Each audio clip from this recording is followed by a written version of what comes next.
Hello, welcome to the Matadoras. We are so glad you're here with Deana and Lizzie, and we have a very extra special guest with us. We have Sally Dakdouk from Lessons and Growth, and she's very passionate the same way that Deana and I are about working through healing and the processes of being in an abusive relationship, emotionally abusive, and all that goes with it. And we're really excited to be partnering with her in the future. And so we're also asking her to share her journey from her relationship with her significant other or domestic partner. And Sally, so please share with us where or how you met your special someone and then a little bit of your journey. Absolutely. First of all, thank you both for having me. I'm really excited to be here with you. So I had recently moved to Texas from California for work. And shortly after I had arrived, this person came into my life. He was a contractor that was working in the office space that we were building out. And needless to say, there was a physical attraction. And right off the bat, he became Mr. Wonderful, surprising me with, just popping up when he was unexpected, always keeping in contact with me, always complimenting me, which we, now know is the love bombing stage. But having never been associated or experiencing someone like him before, or a narcissist in general, I did not know what I was dealing with. I did not know that I was falling into a trap. So the first 2 months were absolute bliss on my side, later to find out the whole thing was a lie from day one on his side.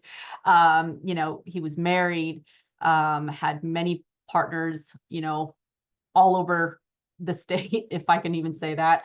And I came to the realization that I was dealing with someone that I couldn't trust about 2 months in when I found that he was using my home as his personal photo shoot to join an adult dating website, like for hookups.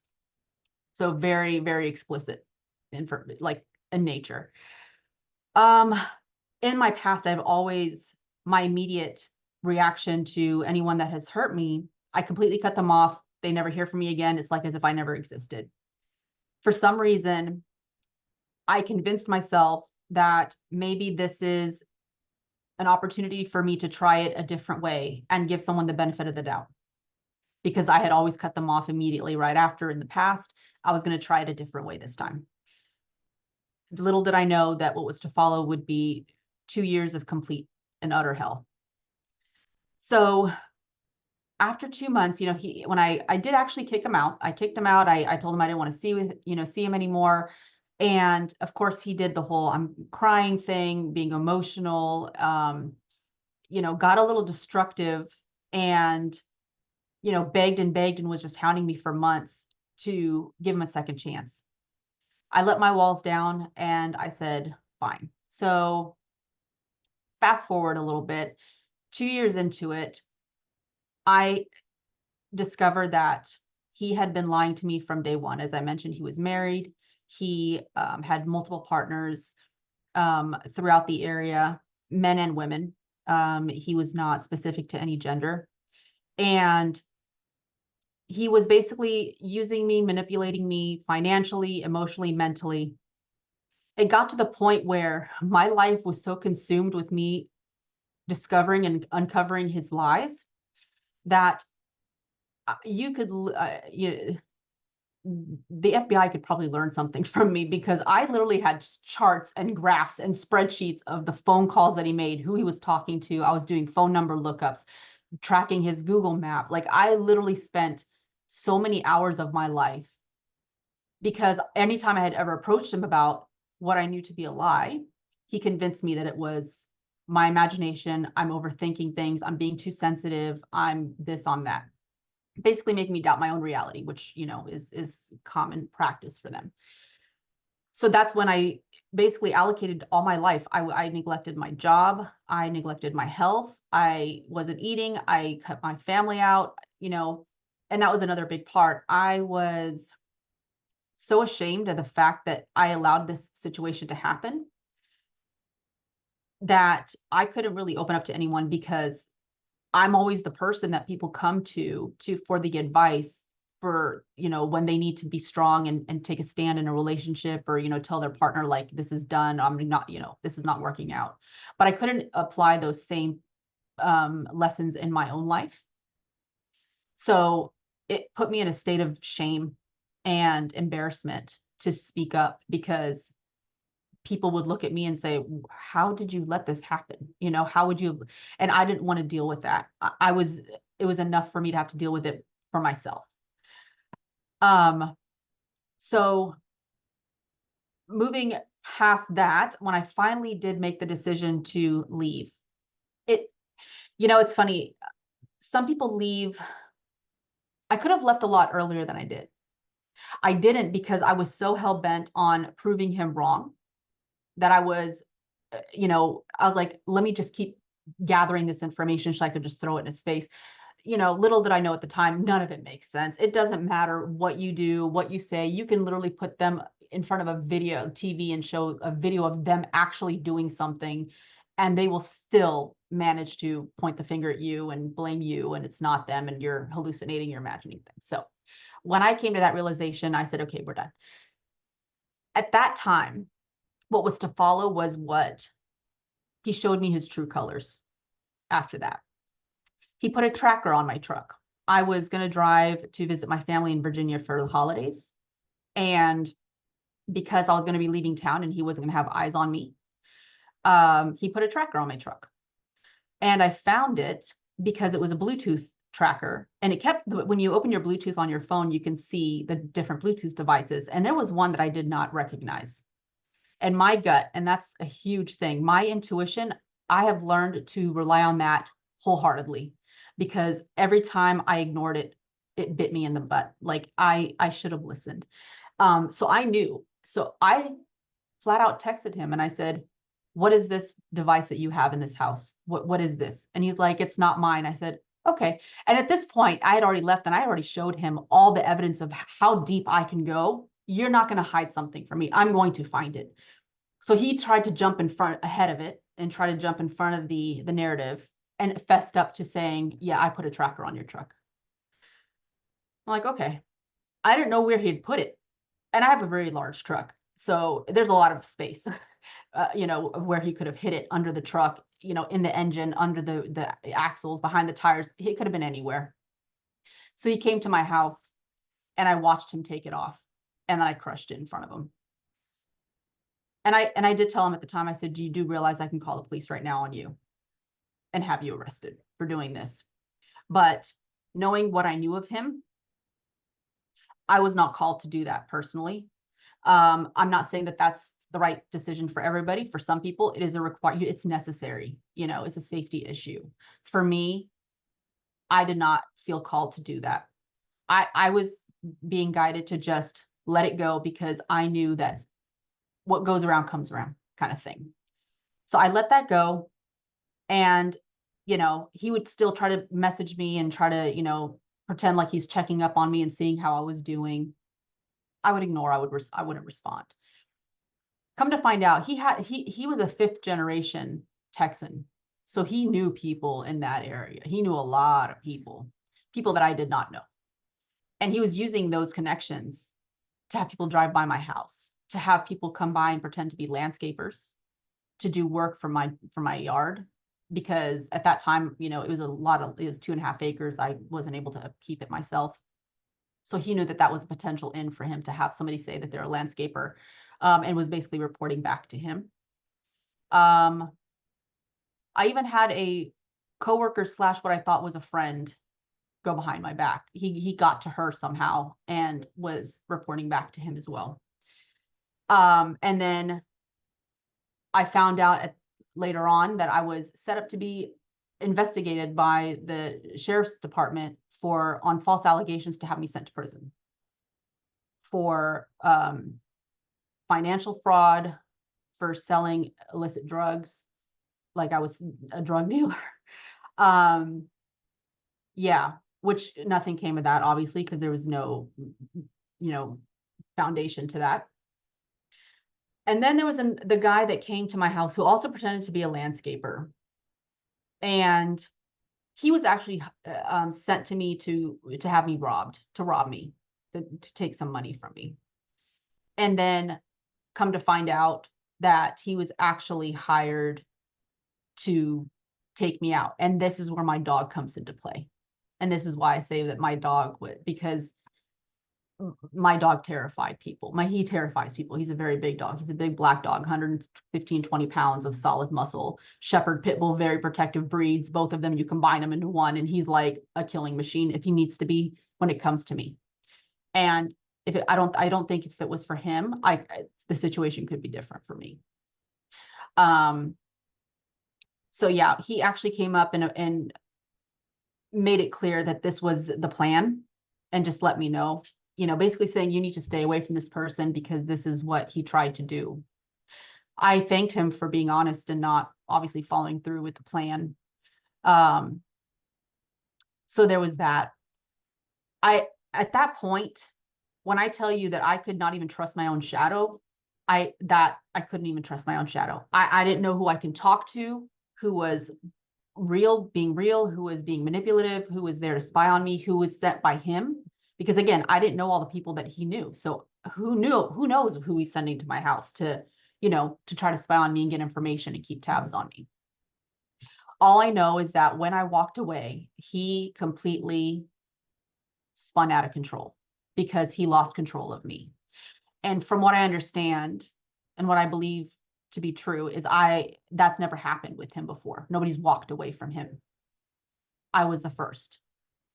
So that really stung him, and it became a personal vendetta to take me down any way, shape, or form. He even dabbled in black magic to have my house almost burned down. My truck stopped working. My health just completely went down the toilet, and not one single specialist, cardiologist, radiologist, rheumatologist, nephrologist, nobody, every test under the sun, every exam you can do, not one person could tell me what was wrong with me. He had kept some items of mine, and they were doing some spiritual stuff in the background to try to take me out because they didn't have access to me in person physically. And this was him and his wife that were doing it. What it was basically is they joined together and they created this plan to both go out and manipulate people. So they would each go out and start dating people, knowing what the other was doing, in an effort to gain financially from them and get what they want from them and basically use them. So it was a thing that they did together. So that makes sense, because you were like, no one ever left him. And then I knew he was married. You said he was married. Yeah. So Yeah. that's a really creepy relationship for sure. Yeah. Very, Yeah. I mean, very, they're both very toxic, and they found each other and they just joined evil forces, I guess you want to say. yeah. And it's worked for them because it's always worked for them. And I think I kind of threw a wrench in their whole plan, their whole, setup. Well, and there you said something very interesting. So, and that was that um you wanted to stay to also prove something, which Yeah. normally people don't because it's too painful. They stay actually because of the trauma bond, the kids, the fear of leaving. And then you kind of kept unraveling stuff and things like that. Would you, I mean, I know you have more to share of the story. Would you recommend that in the future, or do you feel like you had enough that you should have left? No, I had more than enough. Yeah. For me, I guess the best way I can explain it is, you can leave from being hurt and betrayed and cheated on and lied to and manipulated. And then, but there could potentially be a part of you because of that trauma bond that you still feel like you have some sort of emotion or connection or tie to that person, right? I looked at it as, I'm going to keep doing this and keep finding more stuff so I can get to the point where I completely despise the sight of you. And that way it's going to make it easier for me to walk away and not ever want to have to come back to you for any reason. I don't advise doing that. I wasted so much time of my life doing that. And it just prolonged it just prolonged the damage that was also ultimately done to me. It wasn't Yeah. doing anything to him. It was I was just hurting myself. Yeah, and that's what I was gonna say is like that just puts you in a lot more emotional trauma. But I could also see if you're like, I know I'm not crazy. I'm gonna prove that you are the one doing this, and I say the same thing I know Deana does too. You're right. You can bring all the evidence to the table. You could bring videotapes, you can or recordings, you can bring actual factual documentation.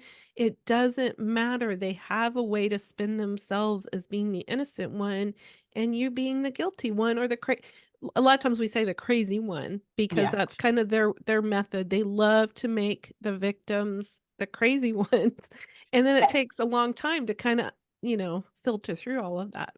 So, Absolutely, and I think for me, I came to the realization for me, it was more of, "How dare you insult my intelligence?" I didn't even care about the cheating and the lying at that point. I was like, I don't care what you do, who you sleep with, whatever you're doing. I could not possibly care less.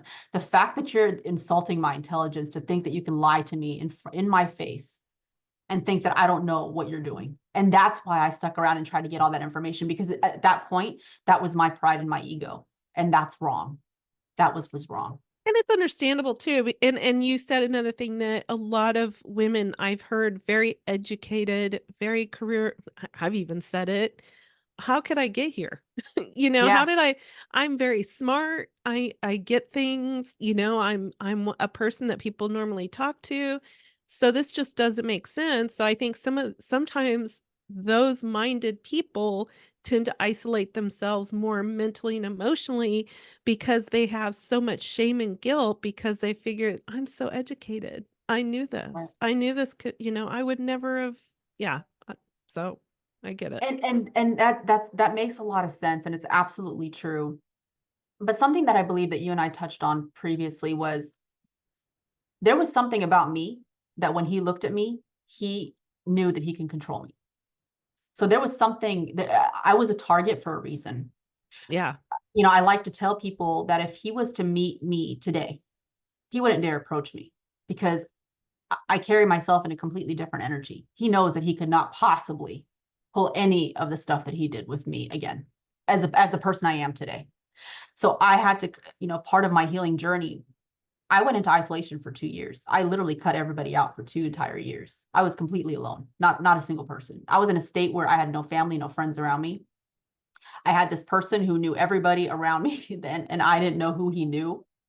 I was paranoid. I was not so much scared. Um, but even though I knew what he was capable of, it wasn't a matter of fear. It was just trying to protect myself from him finding more out about me. That was my main concern. I don't want him to know anything about me. And I knew that he was on a mission to find that information. Um, but at the end of the day, something that I feel is very important that I learned, and I feel ultimately it's something that everybody that goes through this process that has gotten out of a toxic relationship has to come to terms with, which is not always easy because we always like to say he did this or she did this. And yes, they did treat us in a way that we do not deserve because they usually target people who are loving, empathetic, caring, and we are the people that they can control at some point because they know where our hearts are, right? They're not going to find somebody like them and be able to do what they do. So I had to come to terms and be ready to deal with my inner demons of understanding what it was about me that he saw that kind of triggered him to believe that he could control me. And for me, my lesson was self-worth. I always put people's happiness above my own. I'm a people pleaser. Yes, I can be hard-headed. Yes, I can be strong opinionated. I'm a good businesswoman. I speak my mind, and that's all fine and dandy. But in you know our relationship life with a significant partner versus how we are in a professional setting are two different things. You don't bring your work attitude home, right? So the person you are at home is more of a loving, caring, soft spot. You're like more nurturing to the person that you're with because you care about that person. So who I was at work didn't mean anything. He saw who I was as a partner, and he knew that it was going to be very easy for him to turn me into a doormat, which is what I became. Yeah. So that was a big part of it for me was understanding what my lesson was. And I that's what I truly believe. He came into my life, and I believe that everybody that's kind of gone through this situation, it happened for a reason. I had 9 relationships before him where I was cheated on and kind of like taken advantage of. Nothing to his level. He takes the cake, 100%. Like he is head honcho of like he's worse than all 9 combined. But And would you say my that he was an incredible charmer too?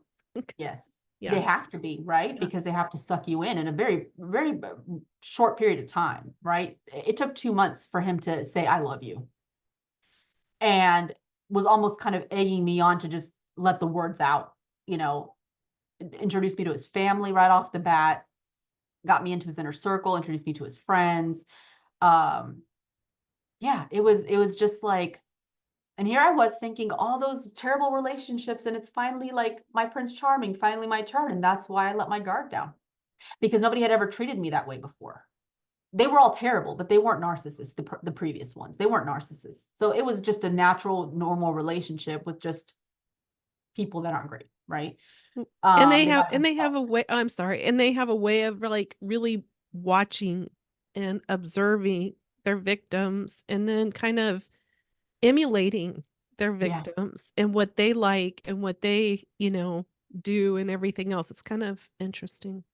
It was very much about him asking me questions about myself, more so him doing the talking in the beginning, finding out what I like, what I don't like, finding out what I believe in, what I don't believe in, finding out what my lifestyle is, who my family is. He pressured me to introduce him to my family when I wasn't ready, to kind of keep that trap because he wanted them to know that he was in my life. That would have made me, because he knew that it was um not something I did, took lightly. I didn't enjoy, nobody has ever met my family. Nobody I've ever dated in my life has ever met my family except him.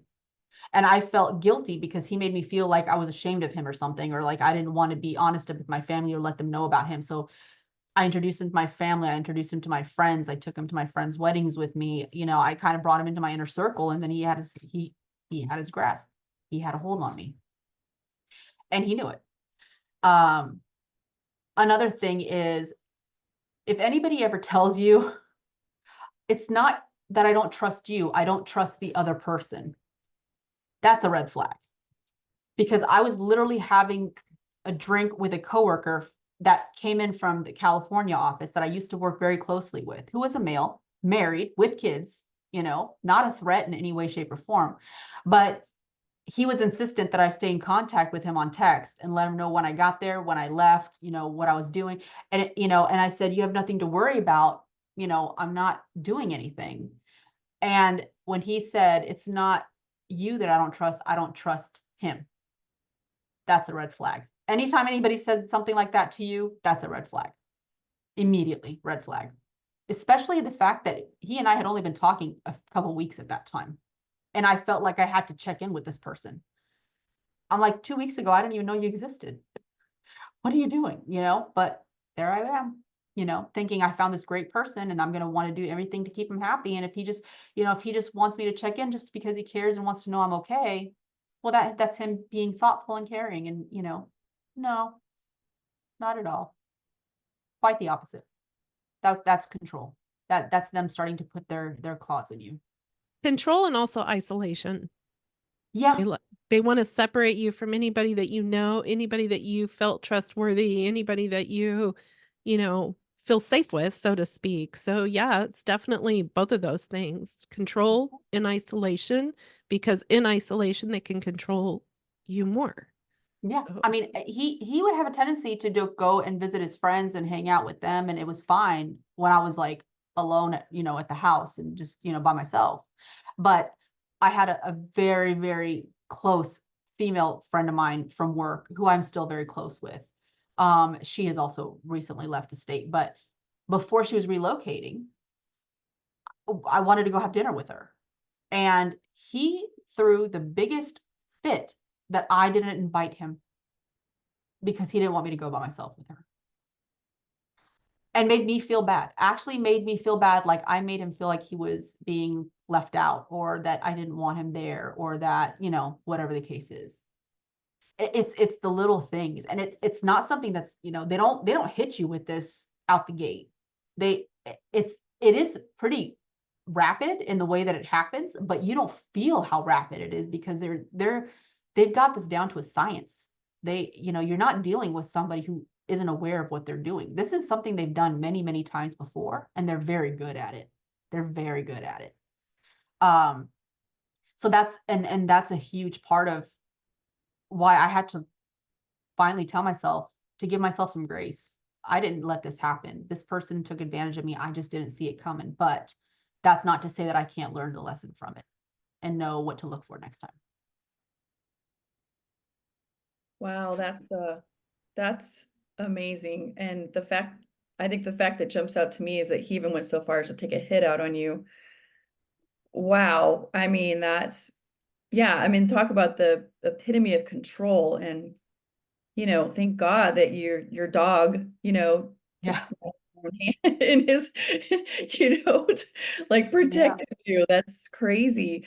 I think one of my main questions at this point is, and you might already be getting there, so if you are, dismiss, but how did you go from that destructive experience to the epiphany, about your self-esteem and being a people pleaser to who you are today? Like, what was that in the middle part? What did you do? Did you do, go to therapy or do personal homework, or what got you to where you are today? Yeah. So I took me a long time. And that's something I want everybody to understand. I would hope everybody understands is give yourself some grace. It's going to take time. The damage that's been done cannot be undone overnight. You have to unravel it all. And it's working through your limiting beliefs, limiting through your shame, through your guilt, through your embarrassment, through your anger towards the other person, feeling the betrayal, the hurt, the rage. My emotions were a roller coaster. I was going from literally, I had so much anger in me. I was picking up lawnmowers and throwing them across my yard. Like I had that much anger in me. I was very, very violent, not towards anybody else, but in my own space. And then next minute I'd be in a complete wreck and just crying my eyes out. It was a lot. And I had to seek help. I knew I needed to seek help. So I did that. And I reached out to a psychiatrist. And it took me a couple sessions before I felt comfortable enough to open up to him. And I kind of talked to Lizzie about this before, so she's aware. But one of the most disheartening things was having a psychiatrist tell me that I could possibly be schizophrenic and tried to label me as crazy, because he couldn't fathom or wrap his mind around somebody existing that is capable of doing the things that he did. That I thought somebody was out to get me and I was just paranoid schizophrenic. And I literally, like, I ended the session and I said, this is not going to work. And I closed the laptop. It was like during COVID at that time, so it wasn't an in-person session. I said, this isn't going to work. I just got out of something where I had somebody keep telling me that I was crazy. I'm not paying you now to tell me that I'm crazy when I know I'm not, and that was very disheartening. That was very disheartening. Especially some profession, like it's literally their job, to notice and diagnose as a, psychiatrist, not just a therapist or psychologist, but an actual psychiatrist.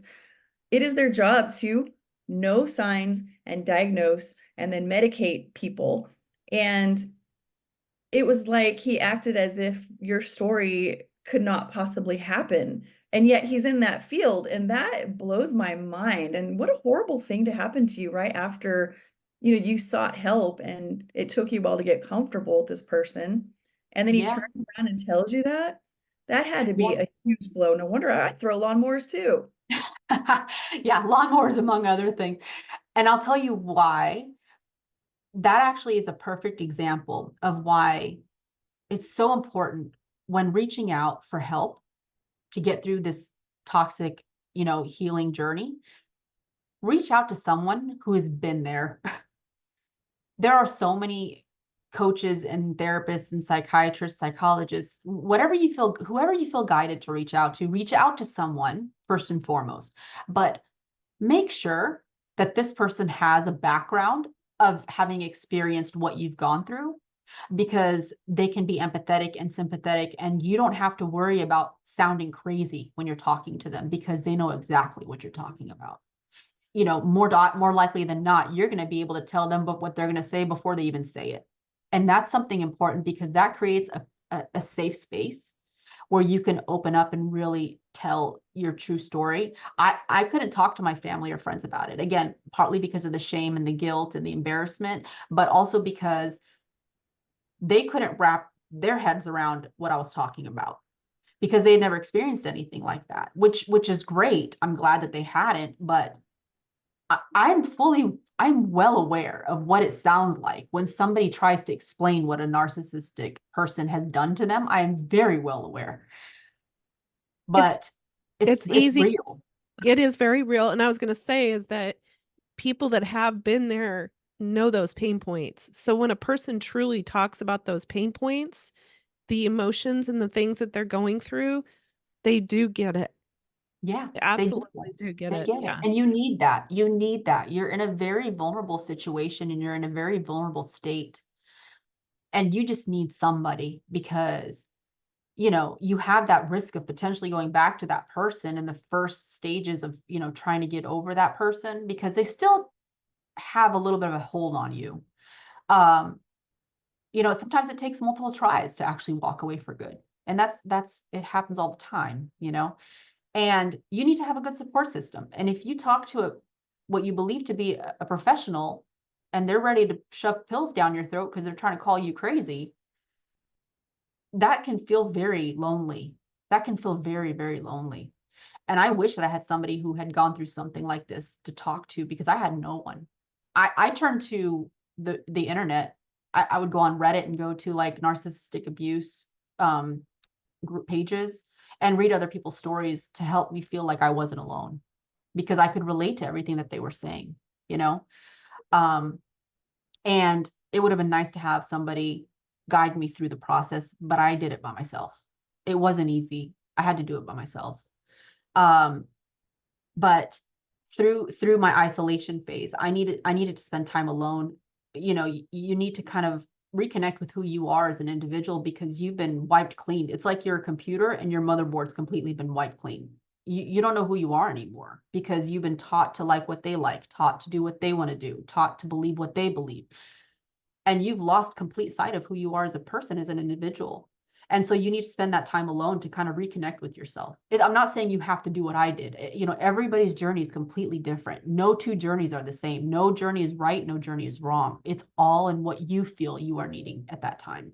For me, I needed to completely cut everybody out. Everybody. I stopped communicating with everyone. Family, friends, didn't matter. I just cut everybody out. Partly because of the anger, partly because I felt like nobody understood me, partly because I was ashamed to talk to anybody, and partly because I couldn't. It got to the point where I didn't even know who I could talk to anymore. You know, and that was a very, very lonely and isolating place to be in for a long time. Yeah. I totally get it because I think also when you're in that vulnerable state, I remember leaving, mine and Lizzie's when we're married to the same narcissistic person. But I remember when I left, you're right, you have that strain of this person has gotten me back so many times with all the heinous things they've done. I'm terrified that they're going to somehow get in my brain and get me back again because they're so good at it and they're so convincing. And it's unless you're away from all the voices, because especially when they do the flying monkeys and the hoovering and all those methods, and they go to your family and your friends, and like my ex would cry and weep and just say, I'm so sorry for what I did to her. Like, can you try to talk to her? I'll do anything. Like, I love her. I love my family. I love the children, and so they use all those methods. And so I think that's so amazing that you did that you just said, I'm going to get a clean break from every voice that could possibly be influenced by him, or maybe not even influenced by him, but just, some people that just believe that you should never leave a relationship, when you've been in it for a while or whatever. But I think that is just really wise, unless you have people that have been around you the entire time that have a lot of wisdom and insight and have seen you and have seen what's gone on and can continually guide you out of that darkness. And if you don't, you just take that time. Yeah. It's Because I mean, you share your story with somebody who who has not been present from day one. I was always a firm believer of, I don't like to spread my dirty laundry out with everybody, especially when it comes to relationships, because I don't want the people I love and care about to look at my partner differently, or view them in a negative light, because you might be going through a negative time, for whatever reason, and then you make up and everything's great, but you don't want your family and friends who love you and care for you to look at that person like, you did this to her and I don't like you anymore and there's nothing you can do to redeem yourself, right? You want to keep the peace. You want to keep everybody happy and everybody pleasant with each other. So there's that. So I can understand how going from everything's wonderful to, okay, let me tell you everything that this person has done. It's like dropping like a ton of bricks on somebody's head. I get it. And a lot of times people just, even if you did talk to somebody, they don't know what to say. What do you say to somebody like that? Right? How do you help them heal with your words? And sometimes there are no words. Sometimes you just need to listen. And that's, for me, that's all I really needed. I just needed somebody to listen. I just wanted to be able to talk it out, not feel judgment, not feel like I was being criticized or thought that I was crazy for what I was saying. I was literally talking to my dog. I was literally talking to my dog most of the time, or myself. And that's where the journaling comes in, because every thought that I had, instead of saying out in words verbally, I would write it down. And then to be able to go back and see where my mindset was back then to where I am now. Those on the days when you feel like you're not making progress, you're not moving forward, and it's not happening as fast as you'd like, to see where your thought process is a week ago, a month ago, a year ago, to where you are now. It's encouragement to know that you are in a better place and you are healing and you are getting there, and it's going to be better and it's going to be okay because you've made so much progress. I went from throwing lawnmower equipment around my yard to wanting to help other people and be able to actually think of my past person and say, thank you. Thank you for teaching me the lesson I was meant to learn. If you would have said that I would be saying that 3 years ago, I would have definitely thought you were crazy. I would have been like, okay, she needs to be on medication. You know what I mean? Like, there's no way in hell I'm gonna be like saying thank you to this person for doing what he did to me. But I thank him. Or you would probably be like, I'm going to throw your lawnmower. Yeah, I'm like, which is reactive abuse, right? And yeah. it's very real. We've had another friend of ours that really struggled with that in hers. And I struggled with it in the beginning of like one of the phases in my first marriage. And it's very real. Like when you're like, I threw something, I've thrown a table. I mean, it's embarrassing because you don't want everybody to know that you're going to do something like that, but it's still a stem and it's still a root from the abuse that you're living with. Yeah. And it's hard. I'm a big advocate to feel whatever it is you're feeling. If you're angry, be angry. If you need to cry, cry. If you need to be alone, be alone. If you feel isolated and you don't want to talk about something, but still don't want to be alone, reach out to the people that you can trust and love you and care for you. You don't have to discuss anything. It's probably better you don't, honestly, especially if they don't understand what it is that you're dealing with. But don't, all your feelings are validated. Like you need to feel them. You need to work through them. It's not healthy to push them down, pretend like everything is okay, because you're not working on anything. You're putting a Band-Aid on it and pretending everything's fine. But guess what? Every relationship you encounter moving forward, you're carrying all that trauma into the situation with you.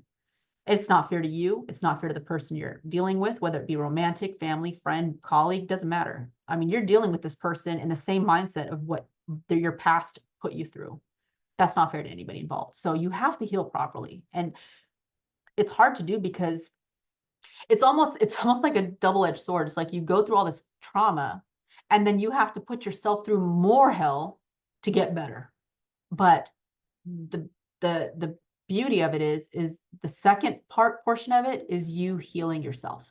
It has nothing to do with the person from the past. Nothing at all. Like, this is you working on yourself to be the best version of who you are meant to be and put you in a place where you are meant to be in life. And you can't get there and have all that abundance and, fulfilling life that you want for yourself when you are stuck in that victim mindset and that anger and that rage and that betrayal. If you still think back about your ex and want to break something, you're not there yet. You're not there yet. Yeah. For me, I became cognizant of the fact that, like, I think I mentioned before, there would be times when I would be like sitting in my bed or laying in bed, and all of a sudden a memory would come into my head of a lie that I thought he was lying to me about. And then all of a sudden all the line, everything, they all lined up, everything lined up. And I'm like, oh, you son of a, like, now I know exactly what you were talking. Now I know what you were doing, and then I would just fly into a blind rage again. I wasn't ready. Now I think back and I'm like, he did exactly what he was meant to do. If he had done it any differently, I would not be the person I am right now. If he was not as severe as he was, or as toxic as he was, I may have never learned my lesson, and I would have to repeat it with somebody else. He made sure that I learned the lesson I was meant to learn, and I thank him for it. And now I can look back and know I have grace for him, because something that sometimes people don't remember about the people who hurt us is they didn't come out of the womb this way. Something happened in their lives to make them this way, to feel like this is how they had to be able to succeed in life, or to be able to thrive, or to just survive in life, whether it be family trauma, whatever the case is, abandonment issues, physical, sexual abuse as a child, whatever the case is. Something happened to this person. It is not about us. It's not personal. This is just them being who they are, how they know to be. They don't know any other way. And I had to get out of my own way and put my ego and pride aside, and understand that this wasn't about me. I was just another person. There's nothing special about me. He's done this to many people before. He's going to do it to many people after. So it's not personal. It's my lesson to learn, and I appreciate the lesson. And I'm thankful and I'm grateful, but I know it's never going to happen again because I learned what I was meant to learn. Well, and now you also have amazing tools, to help other people. And so you definitely became the most incredible version of yourself. But again, I've said this before. It's amazing when you look at all the tools that you have that you did not have before, that you can take and either prevent people from going through this at all in the first place, or get them out, get them out sooner, get them what they need, to recognize and realize. And because one thing I always wished in the 27 years I was with, our ex, one thing I always wished was, I wish there was just one person who had been through this, just one person that I could talk to. I was so confused all the time. He would say something, my gut wouldn't resonate with it, but then my mind would, because it was, came from his rhetoric. And that cognitive dissonance that you get, that you're just confused constantly. And I just needed one person, and I never had that person. And so now I'm excited because Lizzie and I get to be that person, for somebody else. And so exactly what you said, and I love what you said. I do not regret anything that I went through, because I am not the same person, and the tools and wisdom and grace and empathy that I possess today would not be there if this hadn't happened. So Exactly. you said that so gracefully. I love that. Yeah. I mean, I had to look back on my life. My life has not been easy from my first memory of 3 years old. That's my first memory. Not a pleasant one. And everything, sometimes you think about, like, I'll think about my friends from school who, like, had the perfect family growing up, and they had the perfect house with a white picket fence, and they went to high school and they were the popular one, and all the popular boys wanted to date them. And then they graduated high school and there was a college fund waiting for them to pay for their entire ride for college. And then they met the love of their life in college and got married and had kids, and they have the perfect job. I can't relate to somebody like that. Like, I don't know that world. You know what I mean? Just like they would not know mine. You know what I mean? I struggled for everything, in my life. And I'm proud of that. It made me stronger. So I don't regret it. I'm grateful for it. It taught me the lessons I needed to learn. But then I got to a point where I look back on my life.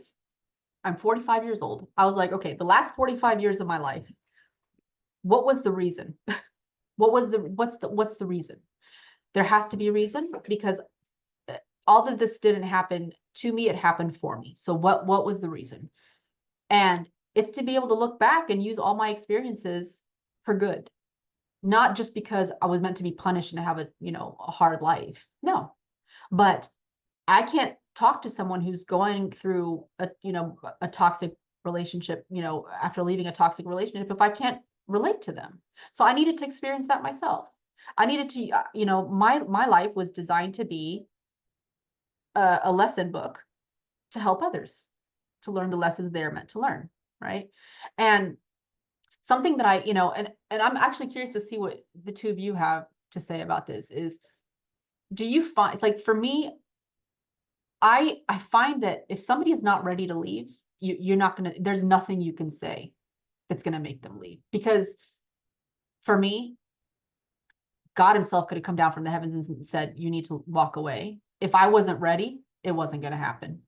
So that for me, I tend to gravitate towards people who have already left and are ready to heal, because it's sometimes an uphill battle. It's a decision you have to make, and only you know when you need to make it. And it can take, like I said, more than one time to try to walk away. But when, not if, but when that happens, and you're ready, that's where I feel like I can help people the most. And I Because think, I help people that aren't ready to leave, right? and I think that's one thing Deana and I have covered several times, that the person will leave an average of 7 times before they finally say that's it. And that's why we want to really reach out to people that are family, friends of people in these situations, because actually their walk beside their loved ones is critical, because it's so easy to be that person to judge, to do whatever, but they do have to be ready to go. It's not my place, it's not their place. It's the victim's place to say that it's time to go. And that's why we always say, have that safe word. We learned from a friend of ours who is a counselor, that you have a safe word. That, like, if she's on the phone and she's in that place where she is like, "I'm not safe anymore," say grocery shopping.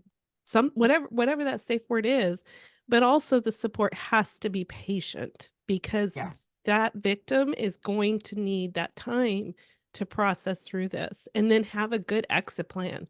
And always watch for those words when they say, "If I leave," turns to "when I leave," because that's what my friend did before she was murdered by her husband when she tried to leave. And you have to keep it silent, very silent, and only the close person that walks beside you should know that exit plan and Yeah. all of that. So, yeah, you're absolutely right.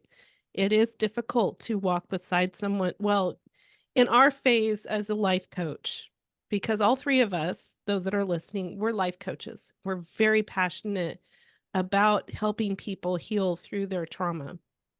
And it looks different for all 3 of us, of what is the keys of the people that we probably resonate with the most. And that's the beauty of this walk that we've decided to take, because we know that it's, everybody's in different places. But anyway, so all to say that really is, they do need to be ready.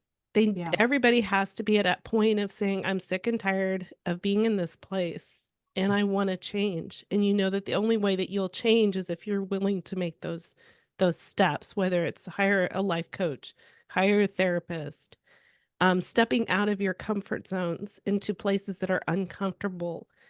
Because we sometimes stay because it feels comfortable, but it's really not.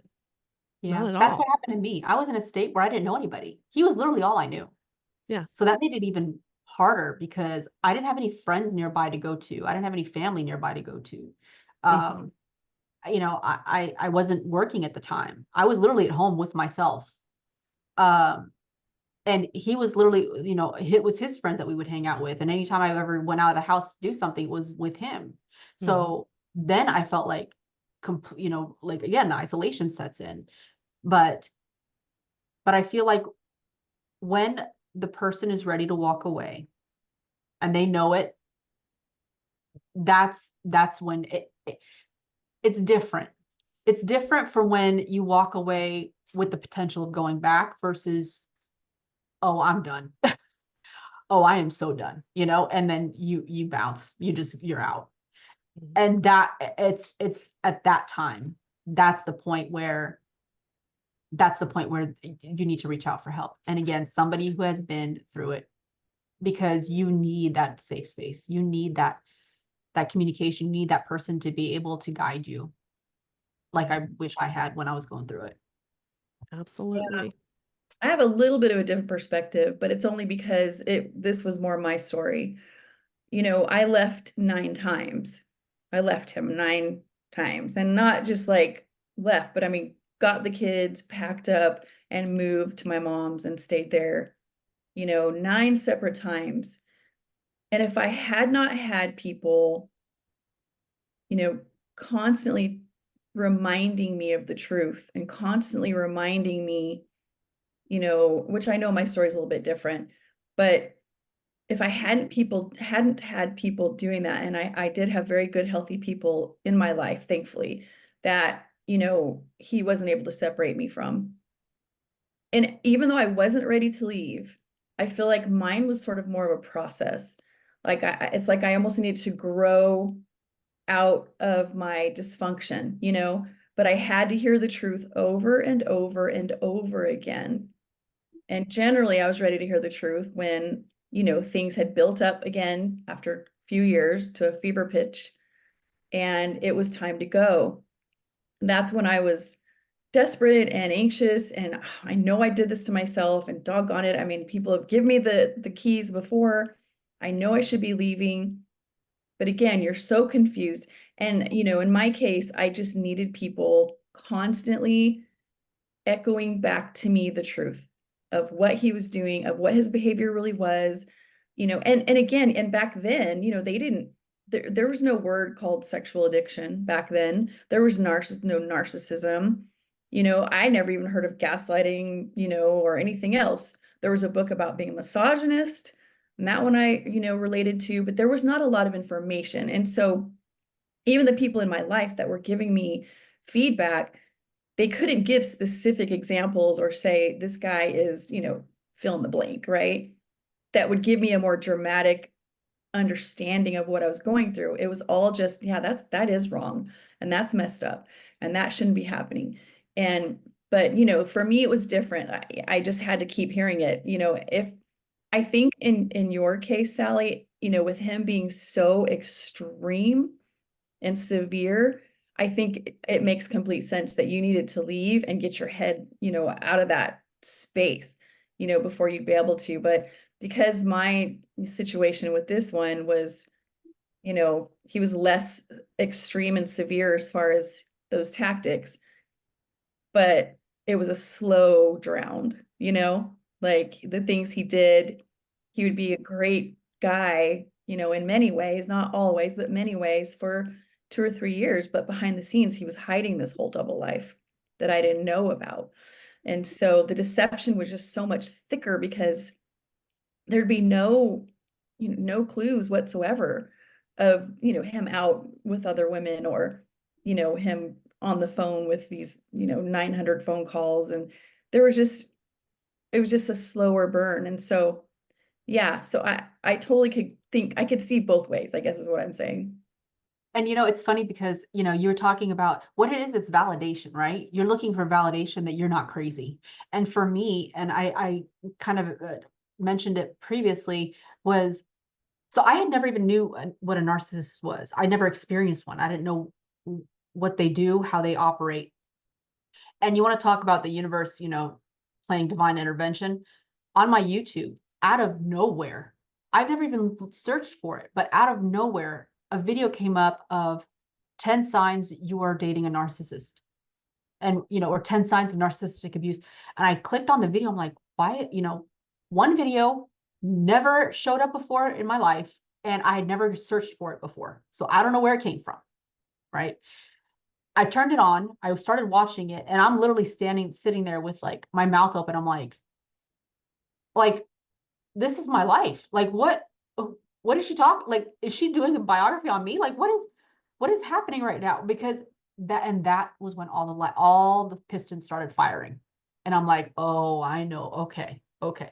And that was like a huge, and so you're talking about like having people remind you, it's that validation that what you know to be true is in fact true. You're not crazy, and you're ready to go, because you realize, you come to the realization, you're not going to change this person. They're not going to change for you. It's all about them, what they want, their satisfaction. They're selfish, and you're not going to change that. So you're fighting an uphill battle. You're essentially fighting a losing battle. And I know that there's a lot of people out there that go to counseling and they try to work on it. And there are people out there that do make an effort to become better. It's very few. I know one personally, a friend of mine. He was an abuser, and he went and got help, and his wife stayed with him, and they work on it all the time, but they've been together for many, many, many, many years. And he now helps other men that cause abuse to women, because he's been through on the abuser side, right? And he's just an amazing person to work with, because I was working a lot with him, and he gave me a lot of perspective of his side, the other person's side. And part of something that I would do was go through, like, on my healing process, is I needed to be certain that he couldn't push my buttons anymore. So we did like a role playing situation where he played my ex, and let me tell you, he played it a little too well, because he knew exactly what to say and how to push my buttons. And it didn't go well the first time, but over time I'm like, oh yeah, this doesn't faze me anymore, and that was a great sign for me. But having that validation, and having that someone, like, whether it be a video, a professional, a group, a support system, an online group, whatever, somebody or a group of people that understands what you've been through, that can validate what you know to be true after you've been told so long that what you believe is not reality. 100%. And a lot of times too, the victims, they don't know a lot of anything. They just know that they're in this horrible place. And that's why I think people being more self-aware, I guarantee everyone on this planet, either you're going to be the abuser, the victim, or a support person. And that's why, and it could be just a family member going, get away from him, stop it. But I think that's why it's so important for everybody to be aware of certain signs of abuse, the victims, their loved ones that are being isolated, or, the friend that notices that, every time that they try to spend together, their friend is like miserable because the abuser is like saying, I can't believe you're spending time with them and not me. I mean, that's just what they do. And then that way, the support system can say, hey, these are my areas of concern. How are you? Do you feel safe? There's key words that we could say to probably help those victims, but that's exactly it. It's like, thank goodness that there's now more stuff on social media. Sadly, those that are in really severe situations can't always have that stuff because they're being monitored, but they may have someone in their life somewhere that will start seeing signs and will be able to step up to the plate and go, hey, listen, this is what I see. And even if you don't have that someone, but if you go through the proper healing process, you don't need somebody to tell you. You'll know. You're going to be empowered with that knowledge. You're going to have that skill set that you did not have before. Something to always keep in mind is someone who's truly wants the best for you, who is a truly good person, will never try to keep you away from the people you love that were in your life before this person came in. A truly good person is going to build you up, not try to break you down. They will never try to make you feel like you should feel guilt for hurting them in a way that you didn't. They will never try to make you question your own sanity and question your own reality. You should never have to feel like you have to watch your back every single time they are out of your sight because you don't trust what they're doing. And anybody that tries to ever flip the script on you in an argument, when you caught somebody red-handed and they still will not admit to their wrong, run as fast as you can. Run as fast as you can. Because at that point, you will always be the one to blame for everything. I caught him through pictures on his phone, explicit pictures, of him sending it to other people. I was blamed because I intruded on his privacy and looked at his phone. I was the one at fault. It was my fault that all of this came to light and we're having a fight about this, because if I had not gone through his phone, this would not be an issue, because he gets to still do what he wants to do. And I wouldn't know anything else, and I wouldn't be none the wiser. Classic. That's literally classic. Yeah. Right? Isn't it great? Isn't it fun? I love it. So much fun. Yeah, So you don't much fun. trust me, how long we've been together, and you don't trust me, and and you're nosing through my phone, and all of a sudden the whole script is completely flipped. And it's really up to us whether we own that or not. Yeah. And I'm like, well, I went through your phone because I can't, if you're breathing, you're lying. I can't trust the word that comes out of your mouth. So take it how you want it. It is, you want to be mad because I went through your phone? Well, I'm not mad. So you can go be mad somewhere else. You're like, I had a reason to go through your phone, and now I'm glad I did. Yeah. Yeah. Yeah. So Sally, it's been a very interesting journey. I'll leave it. That's all I can put it, like chalk it up to. It's been a very interesting journey. It's a Lifetime movie. Your story Yeah. is Yeah, literally. It's a movie. It is. Is there anything else that you would tell, the audience about what you did to promote your healing? How did you, like, what are some things that you did to really, if there is anything else to get yourself healthy? Yeah, like I said, the journaling's a big part. I was not able to rely on a psychiatrist or psychologist, but for me personally, spirituality was a big factor for me. That's where I kind of understood that things happen in our life for a reason. There's a lesson to be learned. And if we don't learn those lessons, they're going to come back around. And that's essentially what was happening to me. So falling back on that and having that, in my corner to go back to and have faith in. You don't have to be a religious or a spiritual person. That doesn't have to be for everybody. But that's what worked for me. And the biggest part was doing the inner work. That was the only thing that helped me. Doing the inner work to address all my demons from my childhood, demons that I had in regards to my family, my friends, my lifestyle, my relationships, the mistakes that I've made in my life, the things that I've allowed, have happened to me, the things that I may have done to others that have hurt them. I had to address the good, bad, and ugly. And it wasn't easy, but that was a huge part of my healing journey. And if I had not done that, I wouldn't be where I am right now. Did you use books or podcasts, or did you literally just journal and decide that you're going to start really examining you and your life and everywhere you felt that you made a U-turn or took a different direction that you shouldn't have? Is that what you did, or did you use any kind of material to help you get there? I actually used a coach.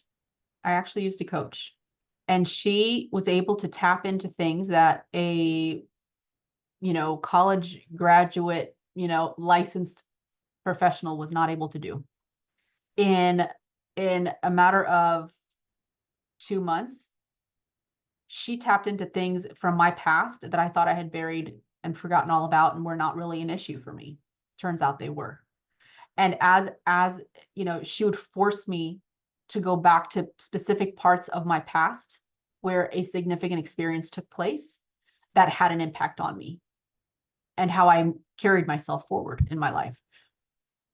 No other person was able to no one thought to do that with me. They just wanted to talk about the present. But what I believe and what I like to tell the people I work with and my clients to believe is, we're not talking about right now. We're going to fix the right now when we fix the past. Because to understand, again, the ego and pride is a big factor in how did you do this to me? How could you do this to me after I did so much for you and I was loyal to you and loved you and cared for you? This is how you treated me. It's not about the other person. It's not about them. It's about you. If you have some trauma from your past that you haven't properly healed, people like your ex are gonna, it's like a target. It's literally a target on your back. And they can see it. So like she made me actually address every single one, and with every release of my past from specific ages in my life that played an important part, like I just felt myself become lighter and lighter, and just letting go, and came to the realization like, okay, this was what I was meant to learn. And it all makes sense. And when you do that, I'll tell you this, doing the inner work to get through the healing is much worse and more painful, believe it or not, sometimes, than the leaving the the jerk that hurt you. Because then after you go through that work and doing the work on yourself, which is what matters the most, you're going to look back at what this past person did and like, okay, whatever. Like that was a cakewalk compared to, because we have to fix ourselves. We have to heal ourselves. It's very important. And without it, you're going to be stuck. You're going to be stagnant. You're just going to be, it's a never ending loop. Yeah. You know, So that was a one thing big that one for me. yeah, that's perfect. That's exactly what I was looking for. It's a wonderful information for everybody listening out there. I know it's going to be so, so helpful. And Also, what an amazing point to make, that until we go back and really, really do the deep work on ourselves, we are going to stay in the victim loop. And there's this famous saying that I didn't used to believe, and now I 100% believe it because I've seen it over and over again. You can put one victim and one victimizer in a crowded room where they don't know each other, and somehow they will find each other. And we have got to stop being the victim. We've got to get past all those things. So perfectly said. I love that, Sally. Thank you so much for sharing those nuggets of wisdom. my pleasure. I'm happy. My hope is that this reaches somebody who needs to hear it. That's why we do what we do, right? So Exactly. That is exactly why we do what we do. That's what Lizzie told me when we watched Rex, wreck, my life with 4 children, and then come in and, throw disaster into her life with 4 children, and then move on to number 3 with her 3 children and devastate her in a very short time. And then on to number 4. And it's like Lizzie said, we are going to tell our story. We're going to tell our story. yeah, it's an amazing story. I mean, and look, out of something so terrible, look what was created from it, right? You have this Exactly. amazing friendship. You have each other, and the bond that I'm sure that you two share is stronger and better than anything that he could have ever done for you. And so that right there is an example of something to be thankful for. He brought you two together, And right? that's exactly what Deana says. She goes, I'm so thankful he brought and gave me my best friend, Yeah. because we found out we had a lot in common. I mean, we have some definitely differences, but we have, I know if I like to do something, most likely Deana will like to do something, and vice versa, so it's really refreshing. But also we came out with this passion to just share our story, give a platform for other people to share their stories, because it's time to talk, and it's time for all of us say we're done. Yeah. No more. We're going to do what we can to just speak it out loud. And I Yeah. actually told Rex that in one of my last texts to him. I didn't know how he interpreted it. I said, you know what? I said, I am going to share my story on the rooftops. I am going to holler it to the world to protect other women from the Rexes of this world. Yeah, I'm sure he didn't, that didn't sit too well with him, because one thing they hate is to be called out, and, because they would love to have that perfect image of the perfect guy, the perfect dad, the perfect husband, the perfect friend, the perfect colleague. And when you out them, oh, they do not like it. Well, it took 5 years to get to this point, Yeah. really. I mean, but from start to finish. I mean, so our divorce was final in 2019, and it's 2024, and we released our first podcast January 1st, pretty Oh, much okay, 2024.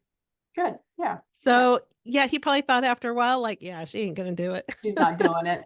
Oh, no, Yeah. but I am. Oh, but I am.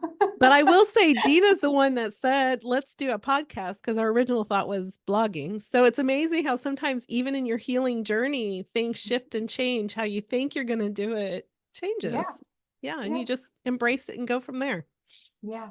Yeah. I choose to look, I mean, when you've gone through the whole healing process and you're in a better place and you're in a better mindset, like you don't look at each day as, something dreadful or something terrible. It's like, what's going to happen today? Like, I didn't know that I was going to be introduced to the two of you, and now here we are, right? And so this is like amazing. And I'm so like, did I know this was going to happen 2 weeks ago? No, but when you're in a toxic relationship, amazing things like this aren't going to happen for you.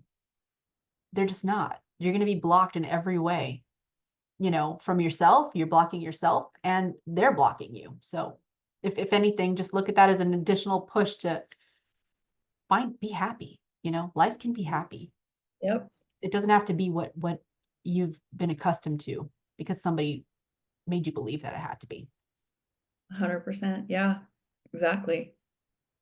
I love it. Okay. Well, is there anything else, Sally, that you would like to share?